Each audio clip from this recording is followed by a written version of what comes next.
नमस्कार। हमारा देश और पूरा विश्व आज कोविड-19 की चुनौती का सामना कर रहा है। कोविड-19 अभी खत्म नहीं हुआ है। ऐसे में हमारा फर्ज है कि हम सतर्क रहें। इसलिए जब तक दवाई नहीं तब तक कोई ढिलाई नहीं। कोरोना से बचाव के लिए जरूरी है नियमित रूप से हाथ धोना, मास्क पहनना और आपस में उचित दूरी बनाए रखना। याद रखिए, 2 गज दूरी मास्क है जरूरी। खांसी, बुखार या सांस लेने में कठिनाई होने पर हेल्पलाइन नंबर 1075 पर संपर्क करें।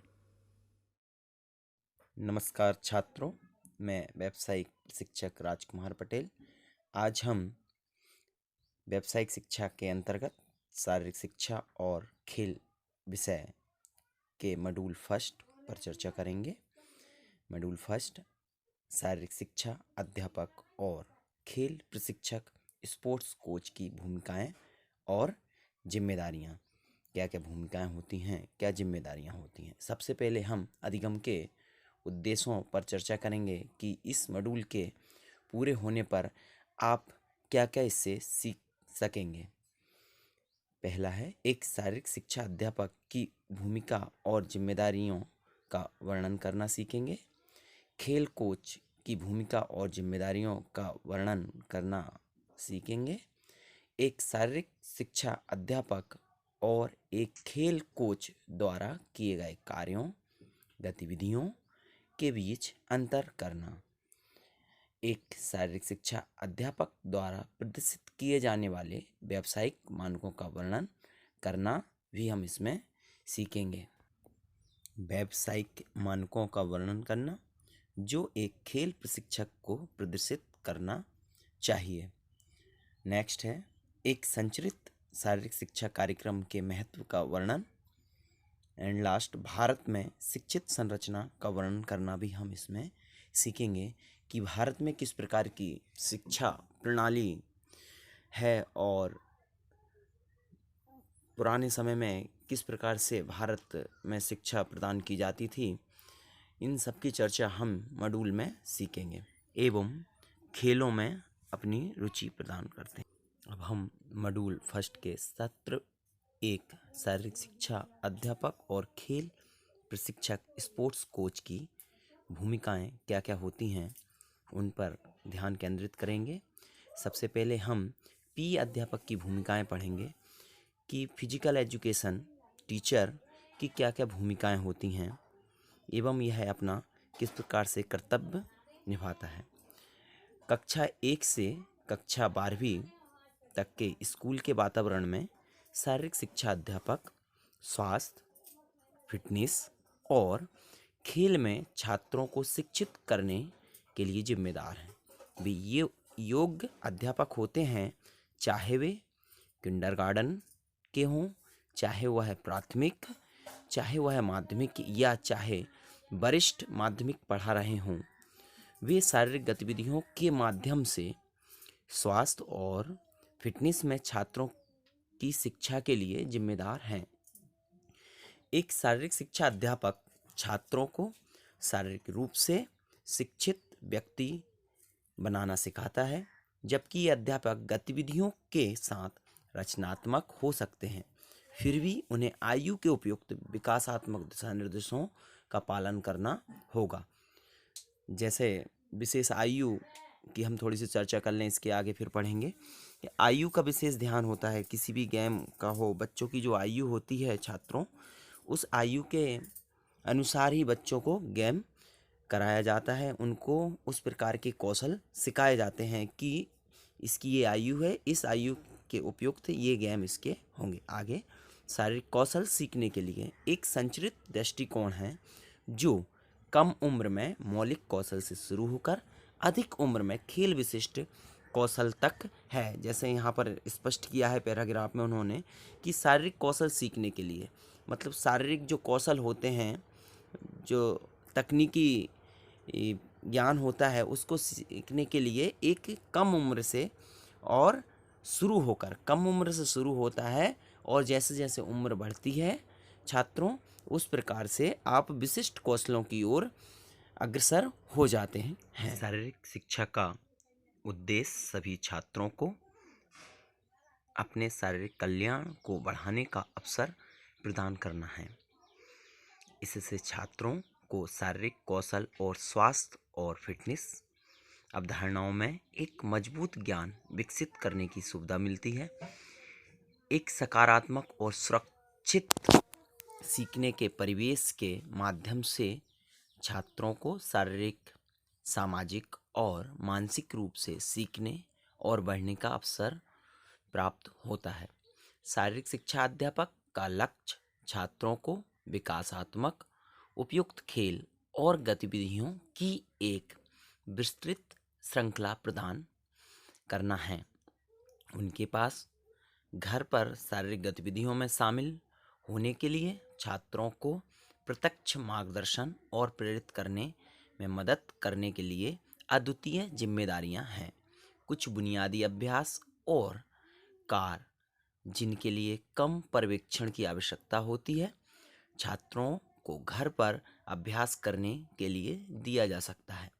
इसके अलावा एक शारीरिक शिक्षा अध्यापक का काम न केवल छात्रों को पढ़ाना है, बल्कि स्वास्थ्य और कल्याण कार्यक्रमों के माध्यम से सहकर्मियों, माता पिता और समुदाय को भी जोड़ना है। उपरोक्त पैराग्राफ में हमने शारीरिक शिक्षा अध्यापक की भूमिकाओं पर ध्यान दिया कि शारीरिक शिक्षा अध्यापक की क्या क्या भूमिकाएं होती हैं एवं वह छात्रों को किस प्रकार से समाज में ढलना सिखाता है एवं छात्रों को शारीरिक, सामाजिक और मानसिक रूप से विकसित करता है। एक शारीरिक अध्यापक की महत्वपूर्ण भूमिका होती है जिससे वह छात्रों को समाज में उस लायक बना देता है जिससे छात्र अपना सामाजिक विकास के साथ मानसिक एवं शारीरिक रूप से भी अपना विकास करते हैं एवं छात्र को यह भी सिखाते हैं कि छात्र समाज में किस प्रकार अपना व्यवहार समुदाय के साथ करना चाहिए। इसके अलावा शारीरिक शिक्षा अध्यापक छात्रों के भविष्य के लिए अपना महत्वपूर्ण योगदान प्रदान करते हैं। छात्रों को कल्याण कार्यक्रमों के माध्यम से जोड़ते हैं। सहकर्मियों, माता पिता एवं समुदायों से जोड़ने का कार्य भी एक शारीरिक शिक्षा अध्यापक का होता है, जिससे छात्र अपना संपूर्ण विकास कर सके एवं भविष्य में उसको किसी प्रकार की कठिनाइयों का सामना न करना पड़े। अब हम एक खेल कोच की भूमिका पर ध्यान केंद्रित करेंगे। बच्चों को खेलना बहुत पसंद है, जैसा आप सभी जानते हैं, आपको भी खेलना बहुत पसंद होगा। और बचपन से जब बच्चा बड़ा होता है उसी समय से बच्चों को खेलना बहुत ही पसंद है। बच्चा जन्म लेता है और अपनी शारीरिक गतिविधियां शुरू कर देता है। शारीरिक गतिविधियां बहुत कम उम्र में ही शुरू हो जाती हैं। जैसे जैसे वे प्री प्राइमरी में आते हैं, उनका फोकस बुनियादी कौशल सीखने पर होता है। जब बच्चे छोटे होते हैं तो वह कोई भी गतिविधि करते हैं, इधर उधर घूमते हैं, दौड़ते हैं, भागते हैं।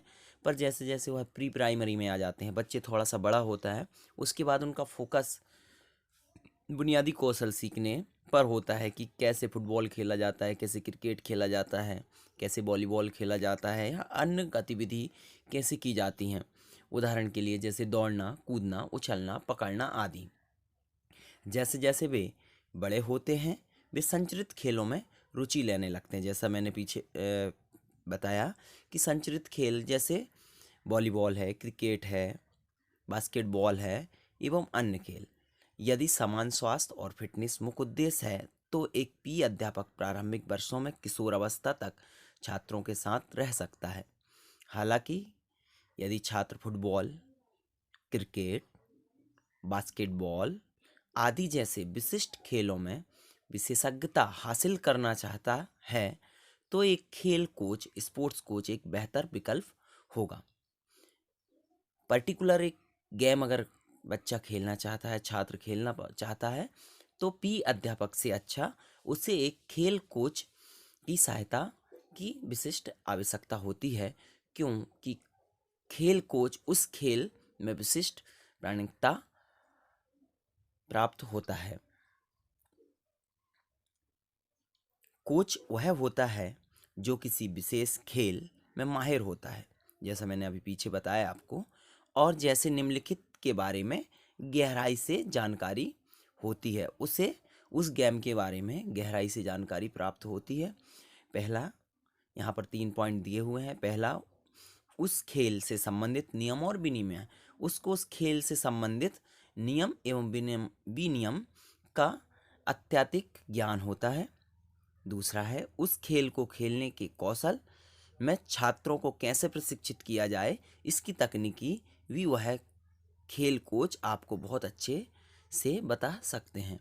प्रतियोगिताओं के लिए, तीसरा नंबर है, प्रतियोगिताओं के लिए भाग लेने और तैयार करने के लिए छात्रों को कैसे प्रशिक्षित किया जाए, यह एक खेल कोच बहुत अच्छे से आपको बता पाएंगे, आपको सिखा सकेंगे कि हमें प्रतियोगिताओं में किस प्रकार से भाग लेना है एवं हमें उन प्रतियोगिताओं को जीतने के लिए हमारी क्या क्या रणनीति होना चाहिए। इसलिए किसी विशिष्ट खेल के लिए एक कोच की अति आवश्यकता पड़ती है और एक खेल कोच आपको बहुत अच्छे से उस चीज़ की जानकारी दे सकते हैं। नंबर 4, अलग अलग एथलीट के साथ टीमों के प्रदर्शन को बढ़ाने के लिए इस्तेमाल की जाने वाली तकनीक या कार्यनीति। जैसा कि आप छायाचित्र में देख रहे हैं कि फुटबॉल ड्रिबलिंग की यहाँ तकनीक बताई जा रही है। यहाँ पर सोशल कॉन रखे हुए हैं, उन कॉनों के बीच में से जो छात्र हैं वह जो खिलाड़ी यहाँ पर ड्रिबलिंग करते हुए आपको दिख रहे हैं कि किस प्रकार से यह तकनीकी द्वारा बच्चों को ड्रिबलिंग सिखाया जाता है। क्योंकि कोचिंग में खेल के लिए आवश्यक विशिष्ट कौशल पर ध्यान केंद्रित किया जाता है, इसलिए 13 वर्ष की आयु के बाद ही कोचिंग शुरू करने की सिफारिश की जाती है। छात्रों को 13 वर्ष के पहले सामान्य गतिविधियों का ही ज्ञान देना चाहिए। विशिष्ट तकनीकों की का विशेष तकनीक के ज्ञानों के साथ 13 वर्ष की आयु के बाद ही कोचिंग शुरू करने की सिफारिश की जाती है। उस उम्र तक विभिन्न संशोधित खेलों के माध्यम से छात्र को विभिन्न प्रकार के कौशलों से अवगत कराना सबसे अच्छा होता है। माध्यमिक स्कूल स्तर पर एक कोच को आमतौर पर शारीरिक गतिविधि अध्यापक के रूप में काम पर रखा जाएगा और उनके अलग अलग कर्तव्य होंगे। दूसरी तरफ हाई स्कूल स्तर पर कोच को जीतने के लिए और स्कूल की टीमों को सफलता दिलाने के लिए नियुक्त किया जाता है। स्कूल के परिदृश्य में एक फिजिकल एजुकेशन अध्यापक और कोच की जिम्मेदारियों के बारे में संक्षिप्त समानताएं और अंतर नीचे दिए गए अनुसार होंगे कि एक फिजिकल एजुकेशन अध्यापक पी अध्यापक जो होता है और एक खेल कोच होता है, इनमें क्या क्या समानताएं होती हैं एवं इनमें क्या क्या अंतर होते हैं, इस पर हम ध्यान केंद्रित करेंगे। सबसे पहले हम पी अध्यापक की देखेंगे। ज़्यादातर स्कूल समय के दौरान स्कूल के टाइम टेबल के अंदर शारीरिक गतिविधियों का संचालन करता है। जो अध्यापक होता है वह समान जैसे अन्य विषय का जो पीरियड लगता है उस पीरियड पर भी के अंदर ही शारीरिक शिक्षा अध्यापक का भी एक विषय होता है, जिस पर वह बच्चों को शारीरिक शिक्षा के बारे में ज्ञान प्रदान करता है। और खेल कोच, दूसरी तरफ हम खेल कोच की ओर ध्यान दें। ज़्यादातर स्कूल के घंटों के बाद, मतलब खेल कोचिंग कब होती है, स्कूल लगने के पहले या स्कूल के बाद में, जब वह सभी सब्जेक्टों का ज्ञान प्राप्त कर लेता है। तो गतिविधि का समय स्कूल के लगने के बाद शाम को या सुबह के समय कोच करता है। ज़्यादातर स्कूल के घंटों के बाद कोचिंग सत्र आयोजित करते हैं, जिससे छात्रों को उस खेल के बारे में ज्ञान प्राप्त हो सके एवं वह विशिष्ट कौशलों को ग्राउंड स्तर से सीखे। नंबर दूसरा, कक्षा आमतौर पर स्कूल के समय के दौरान और टाइम टेबल का भाग होता है। जो टाइम टेबल में एक विषय को रखा जाता है उसी दौरान अध्यापक का भी एक पीरियड होता है। और खेल कोच का आमतौर पर कोचिंग स्कूल समय से पहले या बाद में, जैसे मैंने पहले बताया था, खेल कोच कोचिंग कब देता है, जब खेल के स्कूल के पहले या स्कूल के बाद। कोचिंग सत्रों की अवधि लंबी होती है और इनकी कोचिंग सत्रों की अवधि लंबी होती है जिससे तकनीकी ज्ञान अच्छे से प्राप्त कर सकें, कौशलों को अच्छे से प्राप्त कर सकें बच्चे। अगला है छात्रों शारीरिक गतिविधियों के माध्यम से शारीरिक शिक्षा सिखाता है। खेल कोच खेल से संबंधित विशिष्ट गतिविधियों का संचालन करता है। शारीरिक अध्यापक छात्रों को फिट और स्वस्थ बनाता है, मौलिक कौशल और खेल कौशल सिखाता है और सुधारता है। कोच एथलीटों और टीमों को पदक जिताने और स्कूल टीम को सफल बनाता है। ज़्यादातर स्कूल द्वारा पूर्णकालिक अध्यापक के रूप में काम पर रखा जाता है। खेल अध्यापक को और खेल कोच को ज़्यादातर स्कूल द्वारा अंशकालिक अध्यापक के रूप में काम पर रखा जाता है जिससे छात्रों को विशिष्ट कौशलों का ज्ञान प्राप्त हो सके। अब इस सत्र में हमने क्या पढ़ा उसका अभ्यास करेंगे। सबसे पहले हम रिक्त स्थानों की ओर अपना ध्यान केंद्रित करेंगे। पहला है खाली स्थान। स्कूल समय के दौरान स्कूल के टाइम टेबल के अंदर आयोजित शारीरिक गतिविधियाँ। यह आपको कौन कराता है? सजेस्ट करिए, अपना दिमाग थोड़ा सा दौड़ाइए। पीछे हमने पढ़ा है, जी हाँ, शारीरिक अध्यापक। दूसरा है छात्रों को मौलिक कौशल और बुनियादी खेल कौशल सिखाने और सुधारने से फिट और स्वस्थ बनाता है। कौन बनाता है?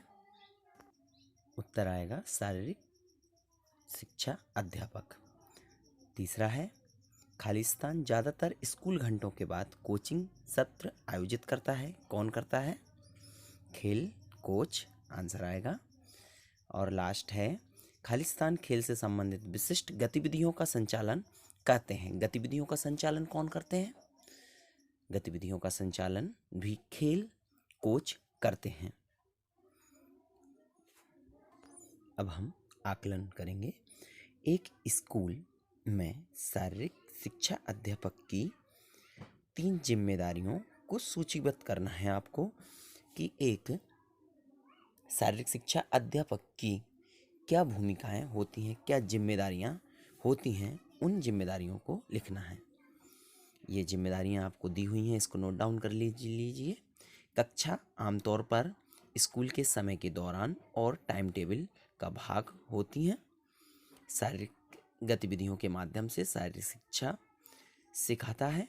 छात्रों को फिट और स्वस्थ बनाता है। मौलिक कौशल और खेल कौशल सिखाता है और सुधारता है। ज़्यादातर स्कूल द्वारा पूर्णकालिक अध्यापक के रूप में काम पर रखा जाता है।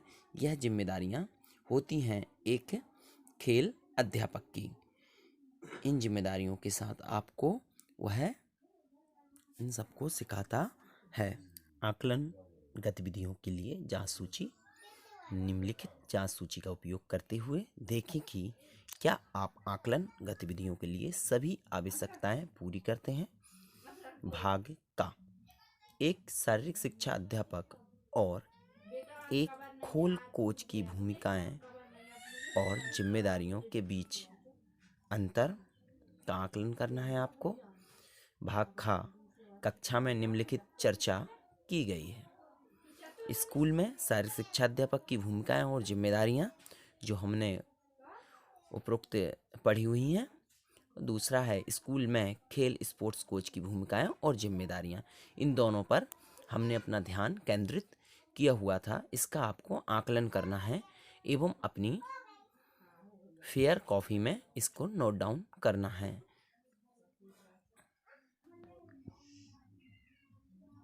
अब हम भाग गा निष्पादन मानक। निष्पादन मानकों में निम्नलिखित शामिल हैं, किंतु इन तक सीमित नहीं हैं।